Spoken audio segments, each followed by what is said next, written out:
Yes, hello, folks. Welcome to the weekly Manchester United podcast. I'm your host, as always, Phil Brown, joined with my regular co-host, the excellent James Rhodes, on this Monday morning. Um, this glorious Monday morning, much like it was last Monday morning. I've been Who would have thunk backstage it? dancing in the living room all day. You Oh, got a ways to go, but I ah, like the hey, hey, moves. hey, hey, hey. People in glass houses, I've heard people in glass houses, you're lobbing grenades from a Wendy house, big man. Can I see you dancing, right? Hey. Absolutely delighted with the result yesterday. Brilliant win. What was your take on yesterday, man? It was just great. I mean, what else can you say? Like, I think it was better than the City game for a few reasons, even, and obviously it was one away at the Emirates. This is where United have struggled for years. It's funny because every manager's managed to beat City once a year. We somehow just always manage to beat City somehow. Arsenal's been a problem. Arsenal's been a problem for a long time.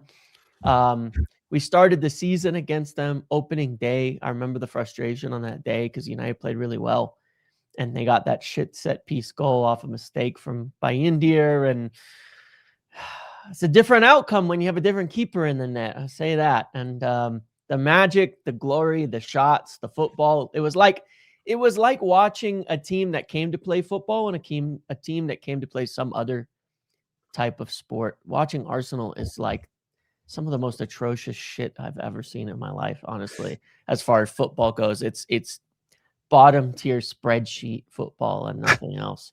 It's crazy.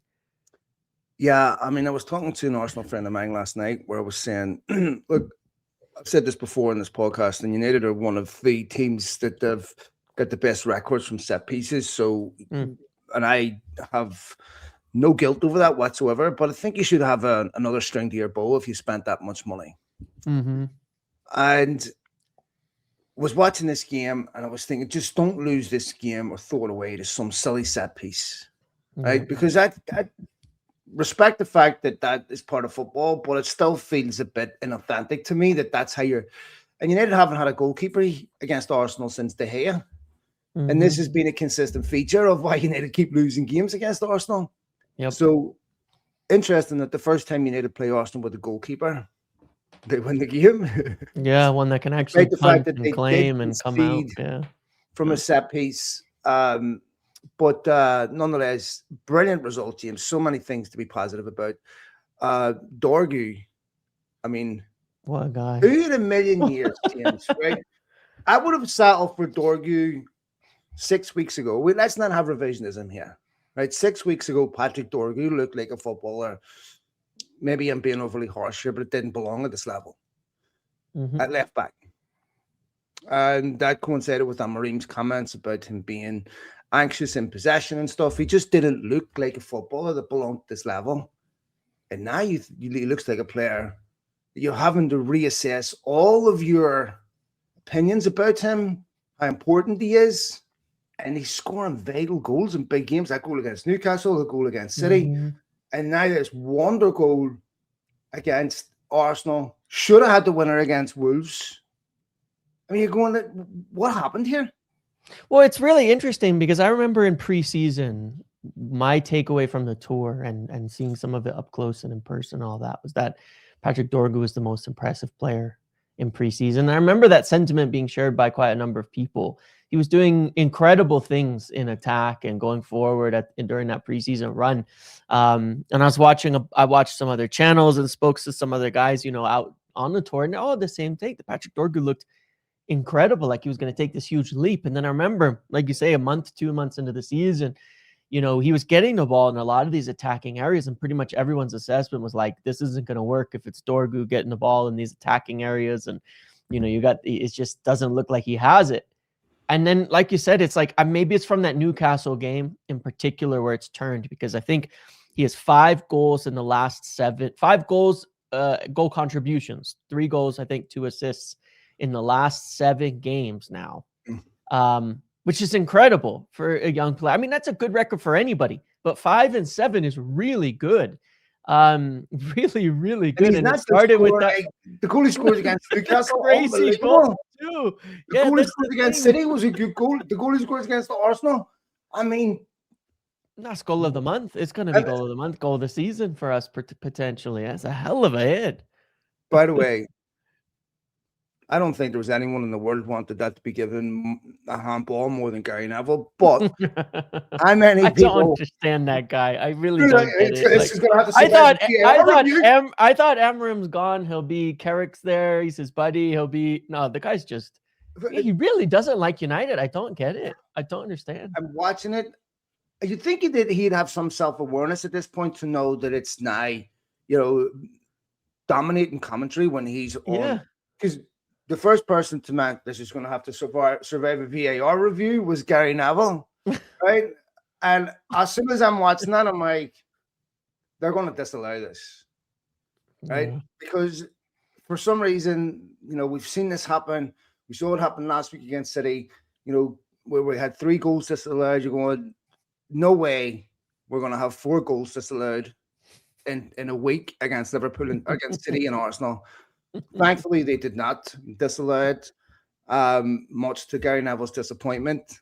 But and then, of course, Arsenal get we're watching this. I'm watching this last 10 minutes going, please do not be a repeat of anything that we've seen before with Arsenal, where they scab a last, a corner.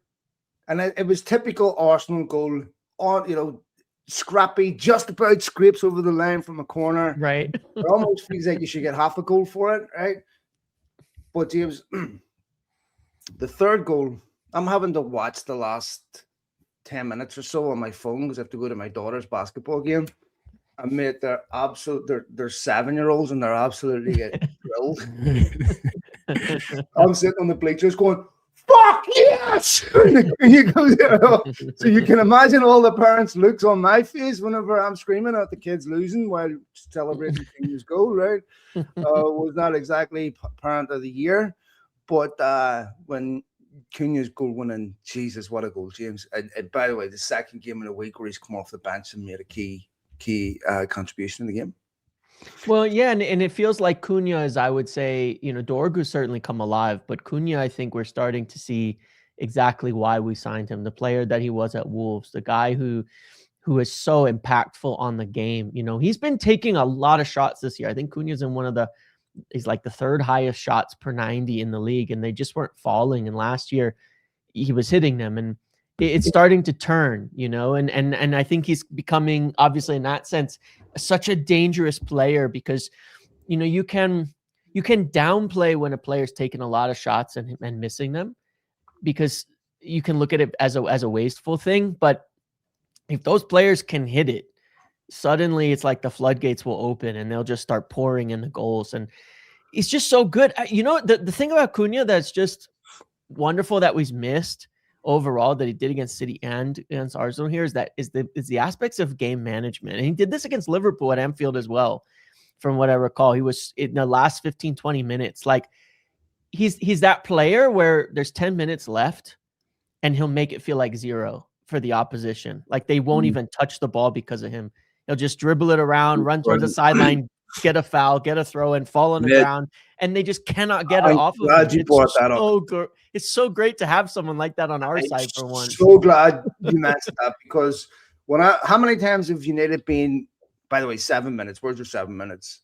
Yeah, fuck that. How many times have we seen United and Bournemouth and other games where they need a goal and the entire injury time's eaten up by players lying down and kicking the ball out? And you're going, why can't United have someone snide like that? Ball comes across, Cunha draws the foul, lies down, dark arts. You're going, thank God. There's just so much to love about this guy. And such a player that embodies what you want in your football team. And I have to say, James, the other thing that made me a bit emotional yesterday was watching Casemiro. Because as we know, not going to be here next season. Inevitably, and I knew this would be the case when I put it out there, that there would be not a complete consensus on whether Casemiro was a good signing and value for money. I can Right. understand why some people would disagree with that. I think he would. He is a good signing. I think overall he has been value for money, and he's never let United down off the pitch. Never had any scandal. He Yep. plays. You saw him last week against City jumping on Michael Carrick. You saw him. It really matters to him. Mm-hmm. And I don't know what his plan is, but I don't think it's to retire. I think he still wants to play. No. But that guy should be brought back to United, excuse me, in some capacity once his career is done playing.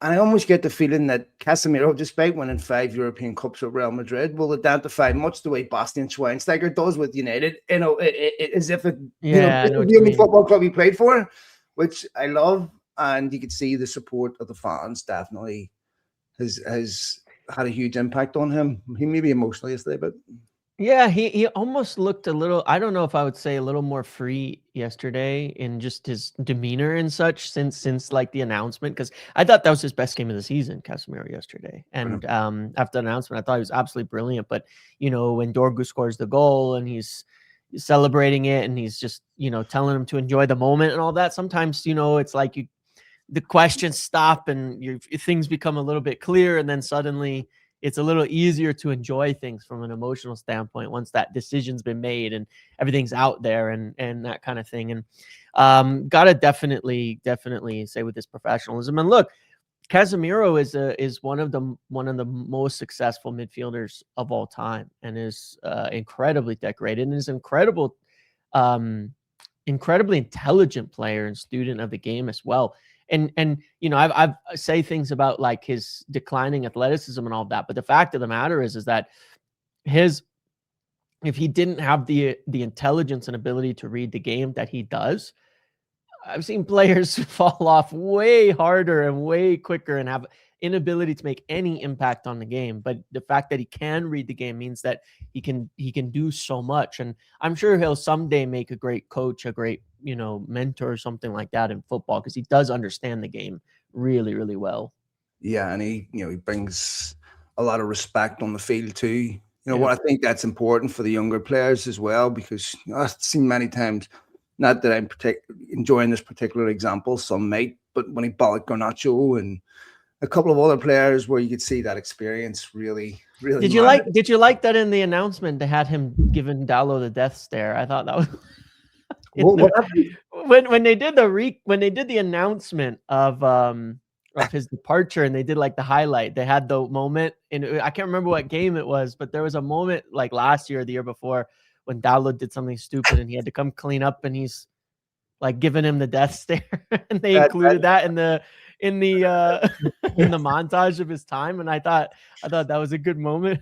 Yeah, well, James, United will need that experience next season, and there's still question marks over what's going to happen with Maguire. I almost forgot about the fact that De Ligt still has to come back, because United have made me forget about him the last 2 weeks, where he hasn't been someone that's present in my thoughts due to some calamitous mistakes at the back. I mean, even the 2 goals United conceded yesterday, okay, maybe Dorgu should do better when the ball comes across. He should clear that. He should put it out. He shouldn't leave a ball in play. Maybe Martinez shouldn't be as deep. I don't know. The corner, if you look at the corner United conceded in the first game of the season, it's clearly Bandier's fault. Yeah. Lamens comes yesterday, gets obstructed a bit, but he's still trying to come win the ball. Scrambles off the line. United don't win the second ball. That can happen, right? Yep. Ball, it's very, very difficult to get a perfect, defensive foil for that type of free corner. But at 2 each, James, you're thinking the momentum's with Arsenal. It reminded me a bit whenever Liverpool equalised 1-8. The momentum's with Liverpool. Refer to Amorim, United turned that game around and won it. Yep. 2 each, the momentum's with the Arsenal. And I'm thinking of 2 each. Here we go. 96th minute winner for Arsenal. That's all I can think of in my head. To then see United still continue on the front foot. And look, something that needs to be said also on this, at 2-1, Dorgu has to come off and Carrick brings on Sesko. Not a defender. United, you look at when Cunha gets that ball, James, and he's running through on goal. He has a mad wide open to his right. Yep. Right? He has multiple options, which that I'm sorry, I know we shouldn't do this, but that wasn't happening weeks ago. We weren't getting those attacking overloads. Well, Now we get these attacking overloads, and I said this last week. I felt that partly how United played was a result of instruction from Carrick, and it took Amorim how long to win 2 games in a row. I don't want to keep singling him out, but the reason why I'm trying to understand what the suffering was for, because if I'd have got 2 games like that from Amorim, it would have bought him another 6 months from me. Well, yeah, I mean, to be fair, Carrick's taking over a much better team than Amorim took over, like miles and miles better. No, I'm saying from when Amorim started last year, like. Oh, but I mean, I'm talking about if Amorim had a year to get here. Yeah, no, I understand. I mean, look, the reality of the fact is that the biggest difference I think between them is like intent, and it's kind of interesting because earlier on in the season, it seems like it's something where there was a moment it was working when we hit that winning run, beat Liverpool at Anfield away. You know, we got knocked back, went forward and attacked, found a winner. Brighton, Sunderland, Tottenham when we got injured and ended up down to 10 men and managed to still claw back and take it from a loss to a win. And we were getting those moments. And then it seems like it just, but what you mentioned there about the sub of the attacker, I think is the most important thing. It's just as time went on, it just got too negative. It was just overall, not to revisit it too much, but it was just too negative, just too many negative in a sense of like, like you talk about in terms of tactics and intent, in terms of what you're trying to do on the pitch. When we were up 2-1, yeah, we didn't try to defend the lead. We tried to keep going. Yes, we conceded, but that meant we were set up to go and get the winner after that and continue to try and get the winner. And it was the same against City when we went up 1-0. We kept going and got the second and kept going and should have had more. And so, it was that intention. And not only was it just bringing Šeško on as an attacker, but it was also, it was actually the long ball from Senelammens that went into Benjamin Šeško that he knocked down, that then Kobbie Mainoo won to Bruno, to Kobbie, to Cunha. So Šeško was directly involved in the goal itself actually occurring for Cunha's goal as well. So yeah, it's very much a difference in intent. And I think that's the biggest difference that Carrick's brought to the table there. Senelammens said in an interview afterwards, he says they weren't really doing anything special. Like Carrick hasn't really done anything special. It's just doing the basics, and it's the confidence, the positive ideation, and that's what makes a big difference. And that's almost what irritates me, is that the basics was there, minor alterations. Look, I'm not saying that if Amorim had done exactly the same, and I don't want to keep talking about Amorim, it's over, had it done exactly the same as what Carrick done, we would have produced exactly the same results. I don't know. But I look again at Kobbie Mainoo and I'm going, I'm sorry, I haven't got a satisfactory answer. I don't believe because he can't cover ground or whatever. I haven't got a satisfactory answer. Mainoo is almost 10 hogs and mad. Yeah, I agree. It's the main one is a strange one, because I understand the initial reasoning in terms of, Amorim playing in the midfield too and not using Kobbie Mainoo because athletically he may not be up to the level that he wanted, but it feels like it just became impossible. Like, I don't know what you would say about it. It feels like it just became very personal, and it became a very strange hill to die on for him. And, and he did essentially, and I believed and understand the idea of like, all right, we wanting through 2 very athletic midfielders and all of that. And maybe Bruno runs a bit harder or something. I don't know. But there were so many points throughout the season when you had the opportunity that it was like it would have made sense to utilize him as an attacking sub, as to come on in different situations. I remember against Bournemouth specifically, for example, he did bring him on, and when United were down 3-2 and they end up coming back and getting back in the game. And that's happened a lot with Kobbie. Even last year, he's come on and made an impact in helping you go score. Like, as a positive sub, he's made an impact. Do you think it became personal? I think it personally. Where the media fixated on it, sometimes where you can get, if I pick him, it's going to look like I'm picking the team that the media want me to pick, and you can get stuck in this rut. I don't know. I'm just, maybe. I think so, because like if you look at how things ended with Ruben and all this talk about Gary Neville and the media, like obviously things were getting to him, and I think he's feeling all right. Well, we've got stories coming out from Kobe Mainu, and he was worried about leaks, and he was worried about this and worried about that, and why is our formation getting leaked, and then worried about comments in the media, and you've got all the stories about wanting a move, and I think it became for him like. I think it became a lot more than football, because he played him last year. All things considered, he played him 15 starts last season. Most of the games Kobe was fit, he played. This season it just like spiraled really poorly, and I think it became more than just football reasons for sure. And he's definitely going to be very important in our title challenge.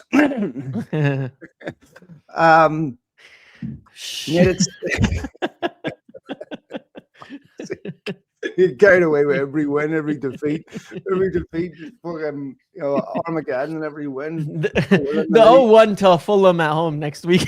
Yeah, but Tim, think about how we felt after Brighton. Yeah, I mean, who would have thought United were picking up 6 points in their next 2 games? Yeah.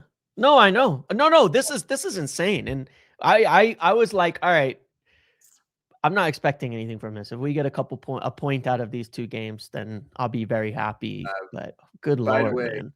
Mr. Bumo coming up big when you need him most.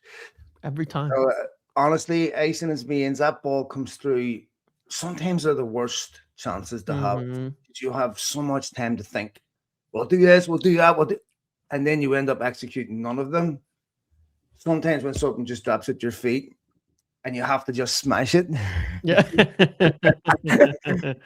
Those are the best ones because you don't have time to think. I'm looking at Mbumo going, how many times have we seen that ball where he's one-on-one with the keeper, he has time to think, picks his spot perfectly, doesn't do the same thing twice, right?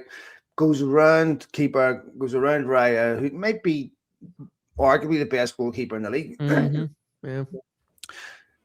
Perfect finish.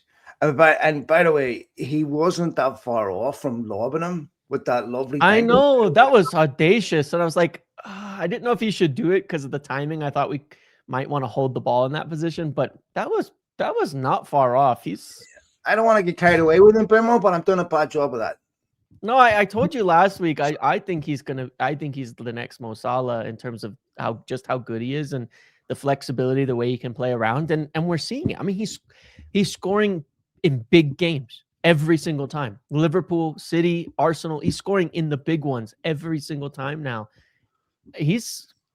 Can you name a better forward in the Premier League right now in terms of performance?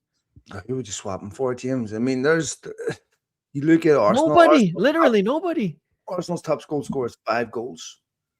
And they play like shit. Their forwards play like shit. You're more worried about their center backs every game. And, by the way, sometimes you thank God for unanswered prayers with Gyökeres. Oh man, I mean, I do with that clearance, right? I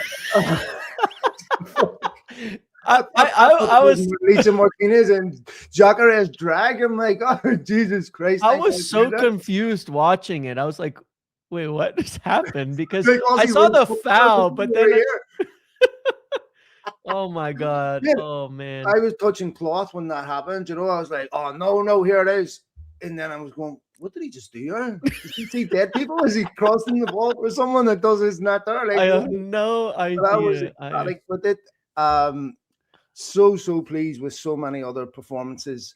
I think with Lamans, James, I know obviously Nitty conceded 2 goals. One of them he could do nothing about. The other one, I don't know if you could fault them. But there were so many times on crosses where Arsenal just didn't look a threat. They weren't really causing United. Yeah. How many times have we seen United get wins here in the past where De Gea's had, an unbelievable game, pulled off worldies, and it's just been non-stop front foot. And I said something yesterday that Arsenal fans didn't appreciate, but it's true. But I can only speak for myself. I've never had that sense of dread that I've had going to Arsenal, that I've had going to Liverpool or going to City at their peak. It wasn't that I expected to go and win at Arsenal. I just never thought United would go there and get absolutely rinsed. They've never had that aura, that fear factor. Every game that United have played there in recent memory has been close, has been competitive, it's been controversial. It could have went either way. With Liverpool and City, there were times when United would go there, when United were playing terrible, they were flying, going, Jesus, I just want to wake up when this is over. But Arsenal have never had that aura to me. Yeah, they haven't. You said it before the match, and I agree. And it's just, I go into the Arsenal games and I'm like, it's just going to be like an obnoxious game. It's more how I feel, like it's going to be an annoying game, but I'm not afraid of them. It's a very different feeling because look, we've had some absolute batterings off of City and Liverpool over the last some years. We've had some like 7-0, 5-1. Like we've had some really, really disgusting games against them. But Arsenal, it's never really been like that. Like you said, it's always been tight. I mean, we beat them in the FA Cup last year, to be fair. We went 1-1. Yeah, they seem to forget winning that on penalties. The only trophy their manager has won, so I wouldn't dismiss it, lads. Yeah, and that was with Emery's team when he came in mid-season. He's not been able to do shit since the billion he spent since then with no trophies, but we'll see. Yeah, look, that's the thing, is that they've never had that aura. When Liverpool and City, when United beat Liverpool and City, don't get me wrong, thoroughly enjoyed those wins. But I never ripped the piss out of their fans as much as I have with Arsenal, because Arsenal fans just leave themselves wide open. Yeah. I sometimes wonder if they live in a different reality, which is very possible. But they talk with the confidence of a team that stacked trophies. Where's discussion about 2026 Arsenal versus 2008 United was one of the most unbelievable, disrespectful pieces of bullshit I've ever seen. To even what's the liquidity to back these checks are writing? Like I don't understand. I'm looking at this going, hang on, they're talking about whether this team would beat United's 2018. What are you talking about? This team hasn't won anything. Why team doesn't win a League Cup in 6 years? How do they think that is a rational discussion? I mean, it is so insulting and silly. Go win something, lads. Go win a major trophy. Star Bucharest have more European Cups than you do. I have the same number of European Cup wins as Arsenal do. Casemiro has 5. I mean, I'm sitting here going, this is when I've been having fun uploading some of the Arsenal fan TV, and it's just a piss take. That's part of football, right? Yeah. And I understand that some of that is done with the expectation and the hope that if we do lose, this will go viral anyway. Right? Probably. Yeah, of course. When you have people turning around saying, we're going to do you 5-0, they know that I'm going to enjoy the virality of United fans attacking me. Yeah. When this doesn't happen, I accept that, but still, it's funny. Yeah, it is funny. And I want to comment. I want to say one thing, that we have to give credit for, okay? Because, we've all had lots of different backs and forths and things, but I think that one thing that has been unbelievably vindicated in United's turnaround in recent times has been recruitment. United have recruited in this last 12 months better than anybody else in football. If you look at the players that they've brought in, it's success after success after success. You look at how Patrick Dorgu's coming through now at 26 million, looks like the bargain of the century for a player like him. You look at Cunha, you look at Lamens, you look at Mbumo. What team has signed players with more impact? City spent 400 or 500 million in these last 2 windows, and half the players don't even play for them right now. Liverpool spent all of that, and to be below United in the table, 400 million this summer to be below United in the table. This is what we've been missing for 15 years. Even into the end of Fergie's time, the recruitment was getting bad and underinvested, right? This is the level of recruitment that you have to give a lot of praise for, because they have got it spot on. And you got to add Aiden Heaven into that too. For $1 million, what he's offered us this season, their last 6 signings have just been wins, just all wins. And that's rare in football. Thinking about Aiden Heaven and then a Euro, Aiden Heaven come on against City. Lenny rightfully has been given a bit of a break. Going to a back 4 how does that change for them in terms of their ability to get into that team? Well, I think that obviously, I think it probably suits them from a player perspective, right? With more experience and comfort. I mean, Aiden Heaven maybe not because he's so young. He's played in like 6 different positions as time as footballers already. He's been a midfielder, he's been a left back. But still, and very impressive in that. But from a player standpoint, it probably is good. From a spot standpoint, obviously, it means we have fewer spots for center backs, but also now Luke Shaw and Mazraoui are not center backs. They're full backs now. So it's almost the same. Like, Aiden Heaven, I think, was competing. Lisandro Martinez was out, so he kind of had that spot a little more open to him, but he was kind of competing with Lisandro. And I think when Maguire and Lisandro coming back was always going to result in them being pushed down a bit because they've been out for injuries for such a while. Maguire since the Tottenham game. And that's when Aiden Heaven was playing. And I think that it's an interesting question for the future because you could look at Harry Maguire contract expiring this year. Do we trigger it another year? Keep him for another season?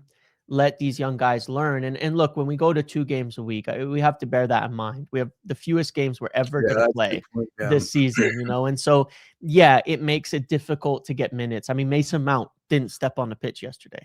And he's been an integral part of this team all year. Benjamin Šeško's only got 20 minutes the last 2 games or 15 minutes the last 2 games.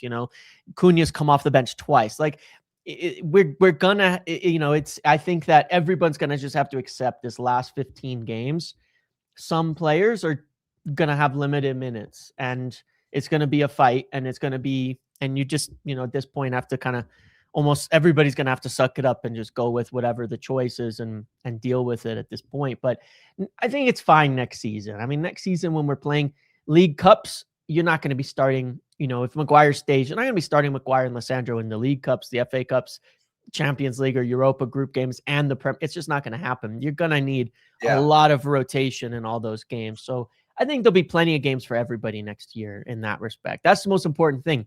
We get back into Europe, get those games back, because then there's space to develop these young guys like Aiden Heaven and Lenny Yoro, maybe in easier contexts, where you can have the experienced guys for Champions League and you've got an easier time to find your way in the team. Most likely the top 5 will get you in the Champions League this season. Almost 100%. Yeah.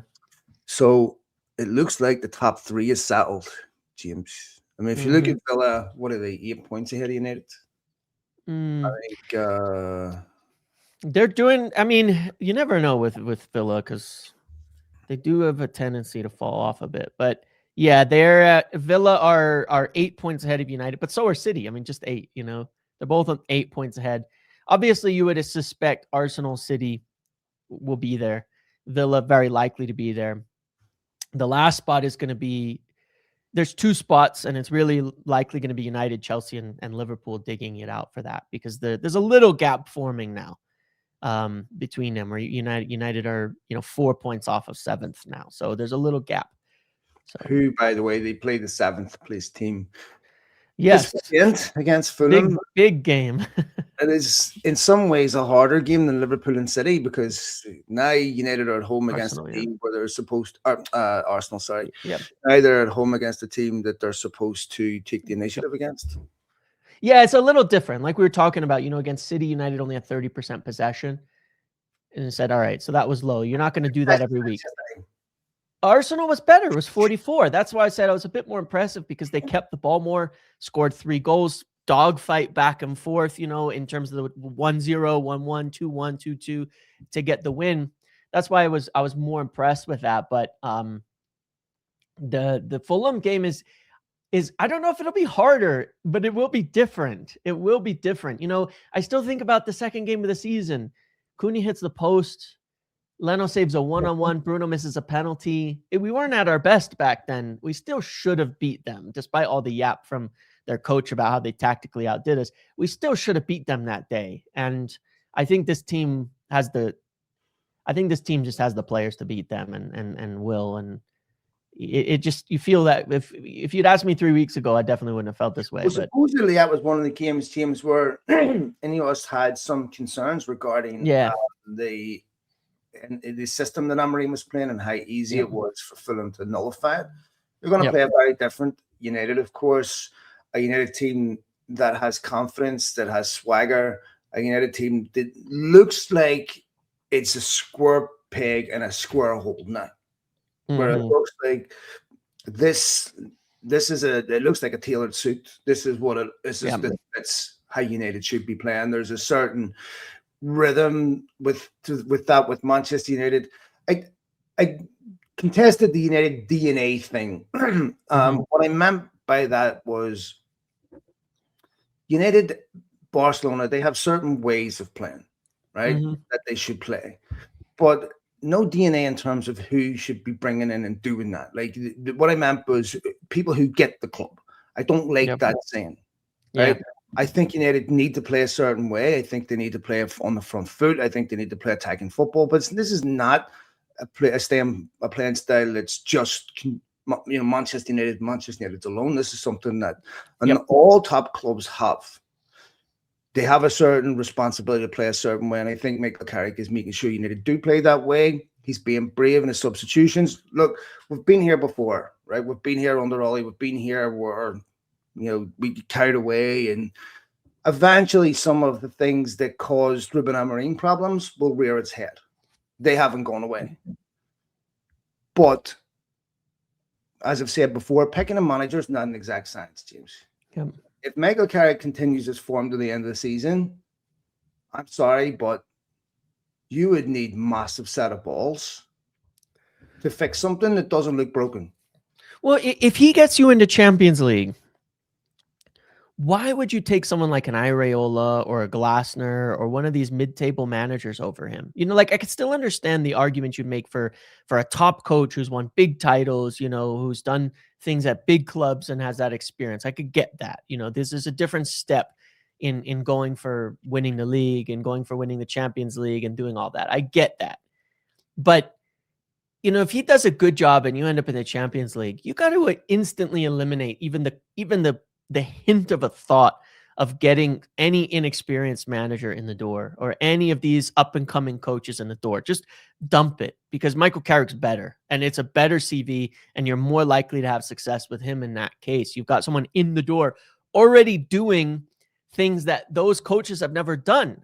It's different. Like we've talked about, this is different coaching Bournemouth or a Palace or any of these places. And, you got to seriously consider it. You have to seriously consider it. And certainly he shouldn't be eliminated from the equation just because, you rushed into an appointment at some point in the past. That doesn't make any sense.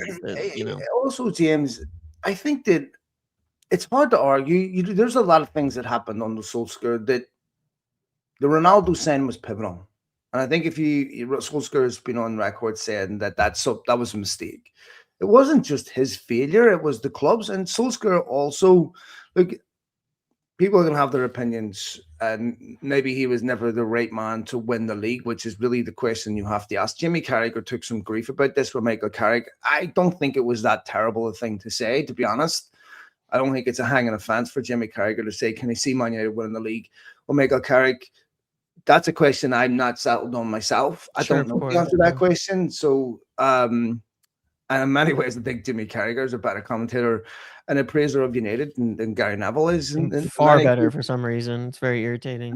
But I was watching some of his analysis yesterday, James, on this game, and it was showing you the attacking overloads that Carrick was creating, especially, when they looked at the Cunha goal and looked at the men they had. They had 4 against Arsenal, 6, and still created the space for that. And again, I have to credit Carrick for having that type of courage and bravery in that game, even at 2-2, to say, we're going to still go try and win that game. That is gambling and paying off, and that to me is what a United manager should be doing. Yeah. So if I get a Man United manager that's playing exciting attacking football, that does get the club, that embraces certain characteristics that a Manchester United manager should, that has United playing this way, I don't want to see some other trendy young guy come in and then tell me I need to suffer for a year to get where we are right now. Yeah, I mean, I agree. Look, like you say, it's difficult to pick it, but I just don't see. There's so many variables in picking a manager and what they're going to do and all of that.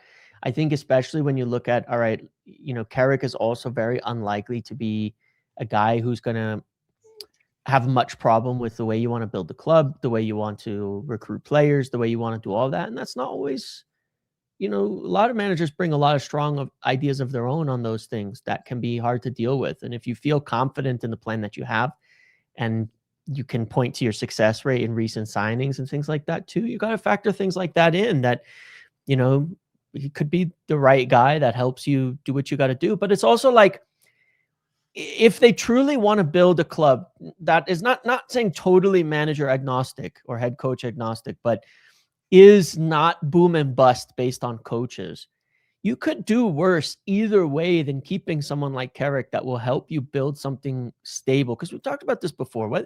Whether we compete for a title next year or not is not going to say the clubs have failed or success or something like that. What we need is this. We need to stably be in the conversation, not this, we're in 6th, we're in 8th, we're in 3rd, we're in 7th, we're in 9th, we're in 3rd, and up and down constantly, that it's been where we're never really that close, but we're really close to falling out of there. That's all we really want. And not to say that's the end goal, but that's the first step. We still have to take the right steps to get there. And, saying next season, can we challenge for a title? Maybe. I mean, when you look at the state of the league, maybe. But, if Carrick can pull it off the rest of the season, then I would instantly assume it would be less risky to appoint him and keep him playing good football and keeping you in those competitive spots and in the Champions League and getting that experience than it would be to go hire someone new and who knows what they're going to do. Vocational aptitude is worth a million resumes. Yeah. If you show that you can do the job. Yep. On the job. Yeah. Yeah. Someone coming in with all this, academic accomplishments and degree is irrelevant. It's about whether you have the aptitude to do the job or not. Yep. And that to me is worth a million, potentials. Yeah. And so I think that I don't care who the United manager is. Right? I really don't care. I don't care as long as they're playing the way I'm watching United play the last 2 weeks. And United won't win every game doing that. I want United to have the longest unbeaten run. I picked this up off Talk Like Devils, by the way. Thank you, Andy Midden. Before I came on here, United have the longest unbeaten record now in the Premier League, 6 games, which just goes to show you that this is not a league where one team's dominating, where they're setting an incredible standard. I mean, you had Richard Keys coming on last week, Sasquatch, saying that Guardiola could leave Manchester City in a week, right? So why? Because they just got battered against Bodo on United in the same week. It's not the same standard that we were watching before. Yeah. What you're seeing with Guardiola is almost he's being cannibalized by his own methods because there are no more great individual players that he needs. Yeah. That there's so many players that are paint by number players, no artists, just people that are created by a system that's confined that teaches you how to paint almost AI, but there's no individual creativity anymore. And he's finding it hard to go out into the market to bring players in of an exceptional level. I mean, with all due respect to Semenyo and Marmouche, everything, they were not being bought to play in City's team 5 years ago. They were not at that level. So now he's finding it hard to get City to a level. I mean, we just talked about Liverpool spending $500 million, and they look worse. Because what really are you buying? Even your £150 million players are not that much better. I mean, what did you need to pay for Mbumo?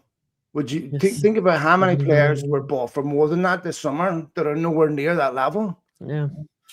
So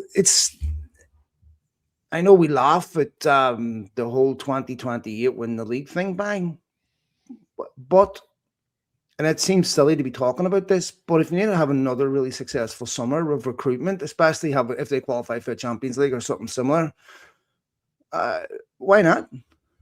Well, yeah, look, I mean, the reality is I think we'll have the team to do it, the squad to do it, because that's been objectively, I think a success right now. What has been built with the squad, it's objectively a vast improvement over what we've done before. Like you said, the money we've spending is better.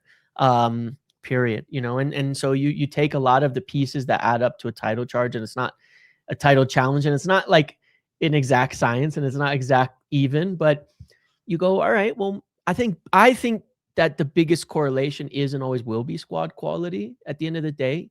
The best teams are always going to be there in the conversation more often than not. That's why it's such a crazy thing when some team comes out of nowhere and does it, which happens once every 30 years. It's not like something that happens a lot.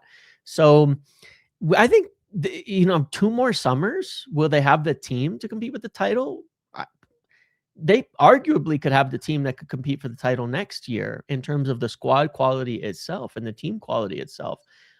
With a good summer, with a few midfielders, with this, why not? Why wouldn't we have a team that could compete? When I go position by position, it can be as good as any of them. I mean, I would take Arsenal and United. I would practically take player by player. I'd practically split it down the middle and take United's front five and their back five, and the goalkeeper maybe you could give to them. But after summer, I'm not sure I would say that anymore. And why not? And I think that the biggest thing is there is the factor of time, right? The time that they spend together working on the pitch, the time they spend together in terms of continuity of an idea, of building those relationships, those partnerships, that second, nature thinking that over the course of the season does win you games and points in the small games and the difficult ones when things aren't clicking. That matters. It doesn't seem that unreasonable from a squad perspective. And again, it kind of speaks to, could we use a little continuity here of just something that's going to be stable for the next bit of time so that we can build up to challenging for the team, Yeah, they need consistent baseline that they can build off, where that baseline, the curve is flattened between good and bad, where if we're bad for a game, we're not bad for 10 games. If we're good, there's obviously a lot of propinquity between the top and the bottom, and I think that's really important. I think that's where consistency is, and that's where you can trust the team, and that's where you have confidence that whatever happens, the worst that happens, it's not going to be a 7-0 at Anfield. It's not going to be, an absolute murdering from City. United are third top goal scorers, by the way, in the Premier League, one behind Arsenal, who are second. In some sense, you do have to give Amorim some credit for that, because that's a statistic that he obviously contributed to. The negative to that was how many goals they've conceded. They conceded 2 scrappy goals at the weekend, but I'd say to that, they've looked defensively solid, James. Yeah, for sure. And I think obviously against City, that was the big thing. And moving forward, you would think that's what we have to fix, is that and make sure we do well, is how do we keep up that, that was the problem we had. We were scoring goals, but conceding so many, and the fix is, how do you resolve that without going so defensive and negative with your choices that you end up stop scoring? Because that's essentially what happened in, I think, the final few games, the Wolves game, things like that, where, to try to stop the defending problems, you go so negative, then you stop scoring too, and you stop winning games and stop getting those goals and stop producing attacking football. And I think that's a challenge for Carrick. And I think that so far looks good to me. We got a couple of days left of the window. It doesn't look like United will do anything. There was some rumors of Wilfred and Ndidi. United were speaking to a midfielder that had Premier League experience. If Carrick wanted him, he could have him. Would you rule out with a high degree of confidence any activity between now and the end of the window? I think it's pretty unlikely. Nobody who's available in the next 3 days wouldn't have been available all month. And let me ask you this. With the way United are playing right now, would it be a disaster if they let Xerxes leave? No, I don't think so. I mean, he hasn't got on the pitch. He wasn't in the squad. I think he's injured a little bit. But if they're only offering you a loan, I guess there's no point letting him go. But Cunha's the second choice striker right now. Maybe Šeško, not sure which. You've got a lot of options in this team. I don't suspect he's going to play a huge role, but I don't know. It wouldn't be a disaster to let him go either way, would it? Yeah, I think it's strange because prior to the City game, I was certain that United needed to bring reinforcements in. I looked at their bench yesterday and I'm going, you can keep most players fit. I don't think it's an emergency now. I think that now that Kobe Mainoo's back in the picture, Yeah, you've players back from the AFCON, and you've got players some back fit. injuries back. Yeah, Yeah. I think United look like they're in decent It, shape. it, it feels more like if you're gonna sign someone, it's no longer like, oh, we just need a body. We need Right. upgrades, and you can't get them in January. Fair enough. Then it doesn't feel as urgent in that respect. I agree. Okay, mate, and we'll go ahead and leave it there. It's 15 minutes Yes, sir. in. Thanks to all of you for downloading the pod. As usual, I hope you're all enjoying your Monday like you were last Monday. Certainly the feeling is still very much there with me. I'm enjoying it. The beneficiaries or all the people around me are wondering why I'm being so nice over the last week, even the dogs.